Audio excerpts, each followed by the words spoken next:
அதோட சட்ட ஒழுங்கு அடியோடு முடிந்து விட்டது. இன்னைக்கு தமிழகத்தில் சட்ட ஒழுங்கு சந்தி சிரிக்கின்ற அளவுக்கு பார்க்கின்றோம்.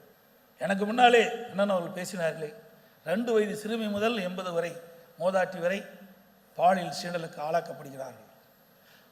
எதனால்? போதை ஆசாமியார். இன்றைக்கு தமிழகத்திலே இந்த ஆட்சி பொறுப்பேற்ற பிறகு 110 டன் கஞ்சாவை கண்டுபிடித்தா சொல்கிறார்கள். 3.6 லட்சம் இந்த போதை மாத்திரைகள் கண்டுபிடித்தா சொல்றாங்க. 6000 கஞ்சா சாக்லேட்டுகள் கண்டுபிடிக்கப்பட்டதா சொல்றாங்க. கண்டுபிடிக்கப்பட்டது மட்டும் இவ்வளவு. அப்படின்னா வெளியில எவ்வளவு விற்பனை ஆயிருக்குன்னு எண்ணி பாருங்க. இன்றைக்கு கல்லூரியில் படிக்கின்ற மாணவர்கள், பள்ளியிலே படிக்கின்ற மாணவர்கள் இந்த கஞ்சா போதைக்கு அடிமையாகி குற்றச்செயலில் ஈடுபட்ட சூழலை தமிழகத்தில் நிலவிக் கொண்டிருக்கின்றன. அது மட்டுமல்ல, பொதுமக்களும் இந்த போதைக்கு அடிமையாகி குற்றச்செயலில் ஈடுபடுகிறார்கள். கொலை, கொள்ளை, திருட்டு, வழிப்பறிவு, பாலியல் வன்கொடுமை நடக்காத நாளே இல்லை.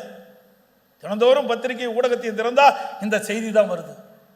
ஒரு காலத்தில் வெள்ளி நிலவரம் என்ன, தங்க நிலவரம் என்னன்னு தான் செய்தியில் வரும். இப்போ கொலை நிலவரம் என்ன நிலை என்று தான் செய்தியில் வருகின்ற செய்தியை நாம் பார்க்கிறோம்.